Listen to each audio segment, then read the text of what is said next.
No capítulo 1 de Gênesis, nós vimos a origem do nosso planeta e de todas as formas de vida que aqui existem. E no capítulo 2, Deus vai pormenorizar como foi a criação do homem. Se tudo mais que ele fez nesse planeta foi apenas ao som de sua voz e as coisas surgiam, a formação do homem e da mulher foi algo mais pessoal. O texto diz que o Senhor Deus então faz o homem do pó da terra e modela com suas próprias mãos. Aqui é um envolvimento muito maior, mais pessoal, mais íntimo. Deus pega a matéria, que era o solo, umedece e começa a trabalhar para dar forma. Então Deus cria aquele ser perfeito a partir do solo, da terra mesmo, do pó da terra. Mas existia ali um corpo, mas ainda sem vida. Então o texto diz que Deus soprou nas narinas do homem o fôlego da vida, e o homem passou a ser então uma alma vivente. É importante esse termo, uma alma vivente, porque a alma, pelo que podemos ver, é uma simples equação. Nós temos aqui um corpo, Deus coloca o seu espírito e o homem passa a ser vivo. Então, a forma de dizermos que uma pessoa está viva é quando ele tem uma matéria e o Espírito de Deus nele. Então, existe vida a partir deste momento. Só Deus pode dar vida, só Deus pode trazer a existência do nada. E assim, Deus fez o nosso mundo e de forma pessoal ele fez os seres humanos também. E Deus não fez a mulher imediatamente, embora tenha feito no mesmo dia. Deixou que o homem percebesse a ausência de uma companheira. E Deus, naquele primeiro dia de vida de Adão, que era o sexto dia da criação, leva ele para ver os animais. E Adão começa a contemplar e ele percebe que todos estão em par. Todos os animais eram um macho e uma fêmea, todos tinham companhia da sua própria espécie. As aves, os répteis, os grandes animais, todos eles, os grandes e os pequenos, tinham companhia, mas ele não tinha ninguém exatamente como ele. Então, quando percebe a ausência de alguém, quando percebe a falta que fazia outro de sua espécie, neste exato momento, então, é que Deus põe Adão para dormir. E em um profundo sono, Deus então tira uma de suas costelas e dela faz uma companheira, faz uma mulher. Não fez dos seus pés, não fez da sua cabeça, mas fez exatamente do seu lado, ali de uma de suas costelas. E quando ele apresenta essa maravilhosa companheira para Adão, ele fica encantado. Ele diz que ela vai se chamar varoa porque ela foi feita a partir do varão. Ele diz: esta afinal é osso dos meus ossos e carne da minha carne. Ele se sentia perfeitamente bem na companhia daquela que seria sua companheira. E certamente ela, em idêntica situação, também se sentia amada e protegida do lado de Adão. Agora ele tinha alguém para poder conversar, para poder trocar ideias, para poder andar juntos, para poder trabalhar juntos, enfim, para poder partilhar a própria vida. Deus criou de tal forma, e foi mesmo Deus que disse que não é bom que o homem estivesse só.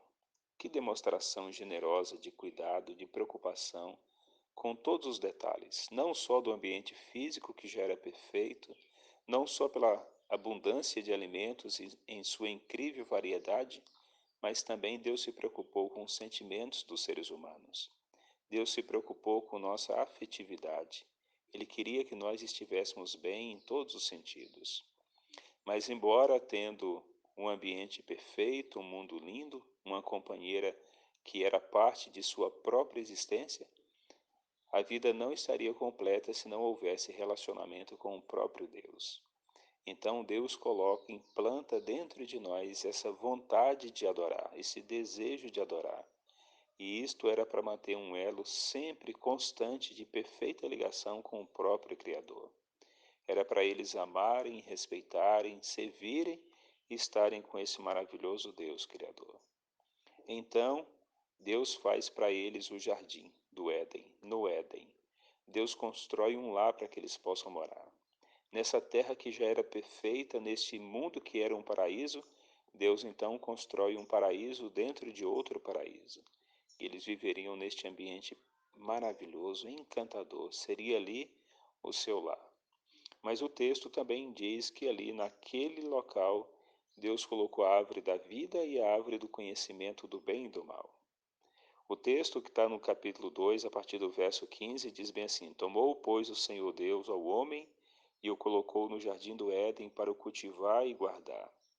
E o Senhor lhe deu esta ordem: De toda árvore do jardim comerás livremente, mas da árvore do conhecimento do bem e do mal não comerás, porque no dia em que dela comeres, certamente morrerás.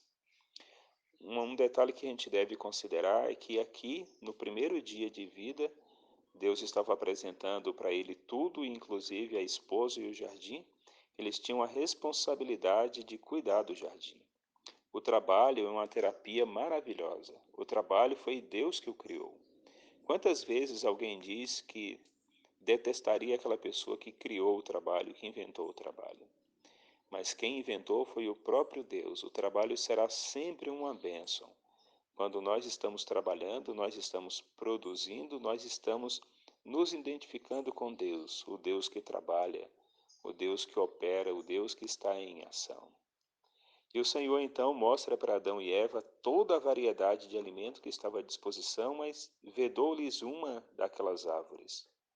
Não que ela fosse diferente, especial, melhor do que as outras. Era apenas para que ficasse evidenciado que eles escolheriam obedecer ou desobedecer a Deus. Deus deixou para o ser humano a escolha de ser fiel ou de ser infiel. Deus não nos impôs um instinto para sempre fazer o que é certo. Deus colocou em nós valores morais. Deus se revelou como um Pai de amor, um Deus de justiça, um Deus cheio de incrível generosidade. E deu para eles a opção de serem filhos leais e obedientes ou se rebelarem contra ele. Nós, os seres humanos, sempre tivemos o direito de escolha, de obedecer ou desobedecer. A obediência deve ser fruto da confiança em Deus, do amor para com Ele. E todas as vezes que as pessoas desobedecem, eles estão fazendo uma escolha de rebelar-se contra a autoridade do Pai. Nisto consiste o pecado. O pecado será sempre uma escolha, e todas as pessoas são livres para pecar ou para não pecar. Adão tinha essa liberdade, tinha uma natureza perfeita em harmonia com Deus, e nós não temos mais essa natureza, perfeita como era a natureza de Adão.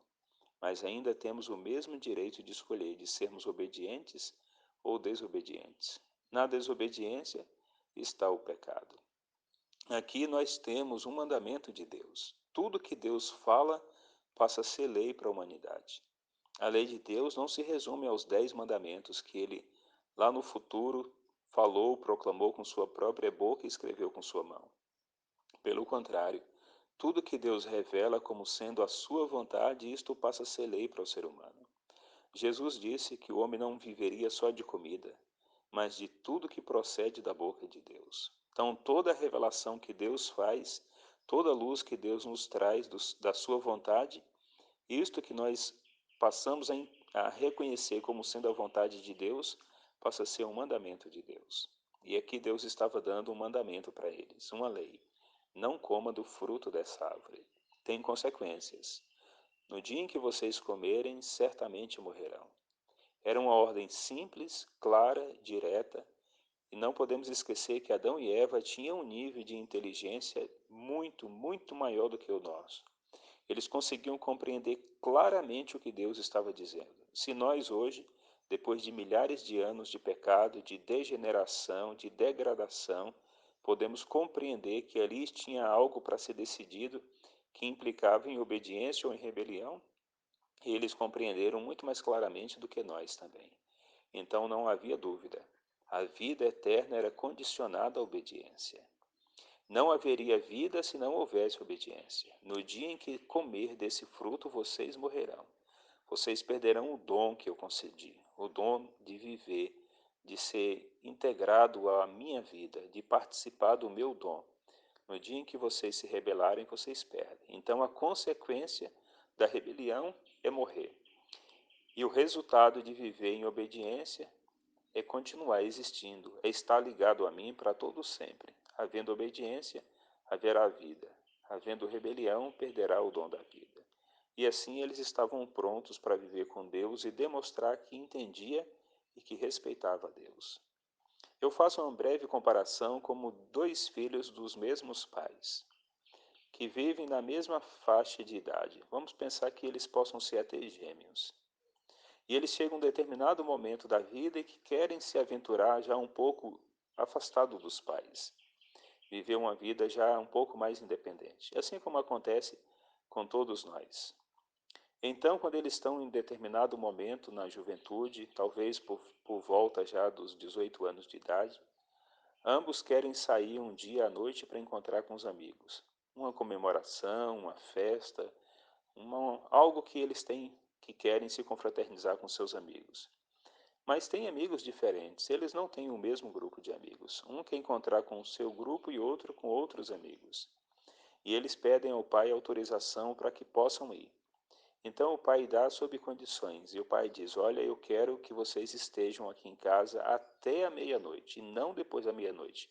Esta é a condição para que eu possa permitir que vocês vá encontrar com os amigos de vocês. Então eles vão, cada qual pega um destino diferente, pois o encontro são em locais diferentes. Enquanto eles estão lá, um deles começa a se atentar para a hora e vê que está chegando próximo. E ele faz a conta de quanto tempo ele levará para chegar em sua casa. Então, em um determinado momento da noite, ele se despede dos amigos e ele está indo embora. E os amigos insistem para que ele fique, porque ainda está no auge ali do encontro, mas ele tem um compromisso com seus pais. Então ele sai daquele ambiente e um pouco antes da hora marcada ele chega em casa. E os pais, naturalmente, que não dormiram, os pais não dormem, aguardando os filhos retornarem, vê quando aquele filho chega em casa e eles fazem seguinte interpretação: ele nos respeita, e nos respeita porque nos ama, confia na gente. Enquanto o outro está no outro ambiente, ele também percebe que a hora está avançando, sabe o tempo que ele levará para poder chegar em casa, mas ele não se importa. Ele acha que o ambiente está muito agradável, a companhia é muito boa e ele vai ficando. Chega o limite do tempo e ele tem que fazer uma decisão de sair dali e voltar para casa ou continuar ali. Então ele raciocina: no tempo dos meus pais as festas começavam cedo e terminavam cedo. Mas esta aqui apenas acabou de começar. Agora é que está ficando bom. Meus pais não entendem, eles são de uma geração que já está ultrapassada. Então o horário avança, passa da hora marcada, entra pela madrugada, e alta madrugada, talvez quase no começo da manhã, ele chega em casa. E os pais angustiados estão ali aflitos por aquele filho que não chegou. E quando o filho chega, eles entendem, compreendem que o filho não obedece porque não os ama e não os respeita. Por isso a sua autoridade foi contestada. E é exatamente assim a questão do pecado.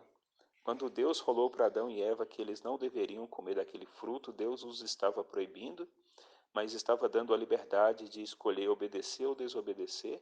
A obediência revelaria que eles amavam e confiavam em Deus e aceitavam a sua autoridade. E se desobedecessem, estava mostrando exatamente o contrário.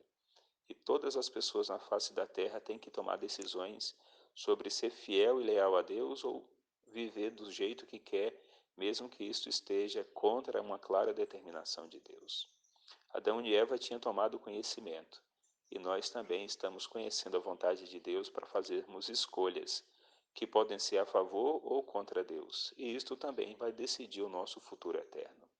A rebelião tem o mesmo preço até hoje, morte eterna, enquanto a harmonia com Deus, a vida com Deus, garante a existência ligada à vida de Deus.